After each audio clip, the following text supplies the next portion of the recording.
What's up, guys? So I thought I'd take this time to help some of you out with just structuring your workouts. I'm going to run you guys through how I just structure my workouts, whether that be cutting or bulking, just a basic overall sum up of how my workouts look.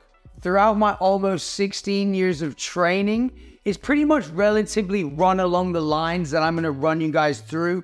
Obviously, I found this formula out over time. It's not something that I just kind of did since day one, but over the years, I've pieced this together, this overall formula that I find works best for gaining results. When putting a plan together, there's obviously loads of different variables that come into play, whether that's your body type or your specific goals, but this is just gonna run you guys through the overall programming that I put together for whether that's bulking or cutting. The number one thing is having a plan that is based around your goals. There's no point training a specific way that isn't for the specific goals you want. So make sure the structure is in line with the goals you are aiming for. So personally, when it comes to structuring your workout in terms of chest, back, in order of push, pull, legs, or along those lines, I don't ever have just 1 week in a row. So I won't just have, let's say, Monday chest,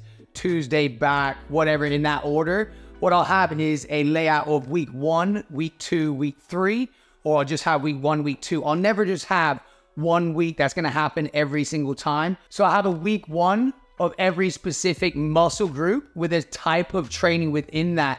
So let's say week 1, hypertrophy. So everything will be nice controlled reps, 4 seconds on the way down, 1 second on the way up. Reps between 8 and 12. And then week 2 will maybe be supersets with reps 12 to 15.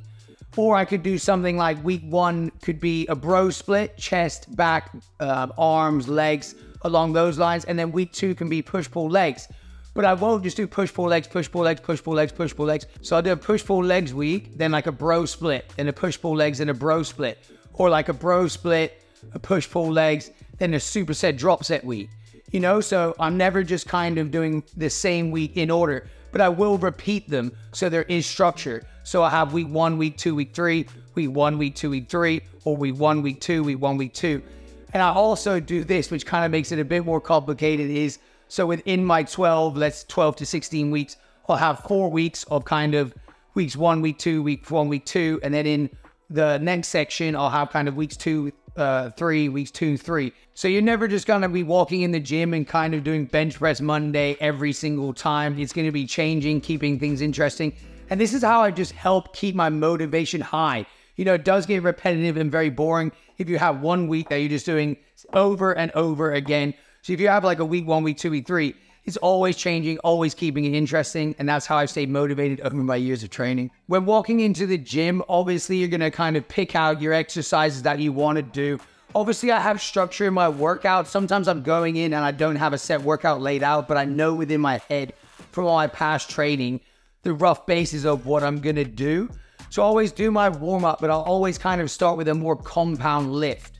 This is where it gets a little bit confusing, but you can do pre-exhaust, which is an isolation before compound, but I'll go into that in another video.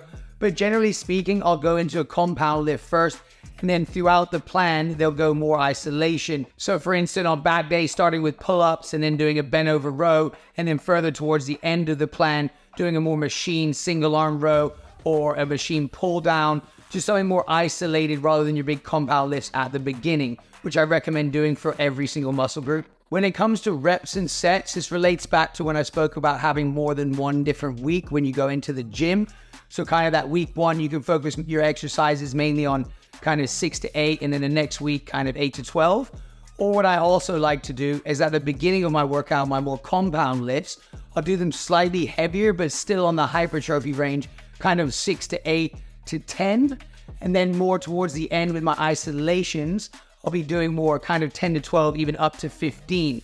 But obviously within these is all about mind to muscle connection and really focusing on your technique. You're not just going in there and lifting the weight from A to B. The key is going in there and learning how to lift the weight from A to B. It's also about trial and error. You've got to stick with something to know if it's working. Too often than not, I see people try something and then swap again. They haven't even let that work yet or take effect, you know? So you got to let things happen. You know, stick with it for 4 to 8 weeks, see what happens, and then move on, learn from it, because it's always a learning game, fitness. I've been training this long and I'm forever learning. Once again, this all comes down to body types, goals, and things like that, but incorporating cardio into your workouts. A lot of the time people ask me, should I do my cardio at the beginning of my workout or after my weights? I always say after my weights, because my main goal is obviously building muscle and having the majority of my energy for that. By doing your cardio first, you're going to sacrifice some of your energy, which will then sacrifice how much you're lifting, then you sacrifice how many gains you're making, you know? So I recommend doing your cardio at the end. Yes, it can be tough to do anything at the end, but get it done. It is worth it. Whenever I'm trying to get lean, I do cardio 3 times a week, maybe 4. If I'm honest, I do boxing a lot and then I'll cycle. There's no specific amount I'll do. I don't write it down and have a specific amount of cardio. I mean, the minimum or main target I'm aiming for is 3 HIIT sessions a week. It's where it comes into controversy. There's a lot of bodybuilders out there. They're like, do lifts, walk on the treadmill, just sit on the bike and spin. See, I'm not about that life, you know what I mean? You try and put me on a treadmill, a bike, or whatever it is at the same pace. I promise you, I'm doing intervals or sprinting or going as fast as I can or doing something within that time, you know? So I'm all about HIIT training. You burn more calories after you're done. It's just all around better for you, better for your fitness. So I recommend HIIT training over lifts, but each to their own. Yeah, as I said, my minimum amount I would go for is 3 HIIT sessions a week. They'll roughly be around 30 minutes long, 5-minute warm up, 5-minute cool down, and then 20 minutes of just intensity, which is basically 30 seconds of as hard as I can with 30 seconds cool down, and just repeat that over again. So ab training, it is key to incorporate in your workouts. A lot of time, even when people are bulking, I hear them say, oh, I'm not going to train my abs. If you want bigger, blocky abs, you need to be training them, especially during a bulk, and you need to be training them with weight. I train them like any other muscle, so I hit them around 2 times a week for not as long, but I'll hit them just as intense and I'll lift weight with them. So I'll do them at the end of my workout, or I'll do them on my rest day, or any other time I have free. But literally 20, 30 minutes. The main 2 exercises I do as well, hanging leg raises, cable rope crunch. They're going to build you a solid core. But obviously, if you want to visually see your abs, it's obviously going to be about dropping the body fat off them. But you want big blocky ones, lift weights with them. You know what? Rest days for me are just so hard to take just because I'm an active person. I like to get on the move. I feel better after a workout, but they are key for muscle growth. So take your rest days. Just having 1 or 2 a week are crucial, especially 1. It is key for growth and mental health and just all around benefits your body. I mean, I'm actually talking to myself here because I can take rest days. I mean, I absolutely love the training and stuff, and it's so hard for me to take a rest day, but I generally feel so much better after taking a rest day. I mean, on that rest day, I'm thinking about lifting weights all day, but I generally do feel better, and it will help your progress. So make it happen, or at least try to. A really important factor to think about when you're doing a bulk or a cut is the style of training you're doing, and obviously mixing it up when you're going from one to the other. So whenever I'm doing a bulk, I'm not going to lift the same as when I'm doing a cut. And then whenever I go from my bulk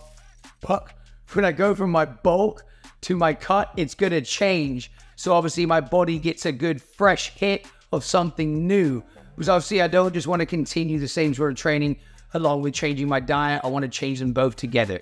And that is a great tip to do. So I just wanted to give you guys just a rough basis of how I've structured my training over the years. I'll go into more detail in other videos, and I'll go into more detail about my specific training for cutting and my specific training for bulking. I just wanted to give you guys these tips to help you structure your workouts better and gain more out of your workouts. This is the goal. If there's anything you guys don't understand, hit me up in the comments and I'll happily explain it. Like, comment, and subscribe, guys, and incorporate these tips into your training.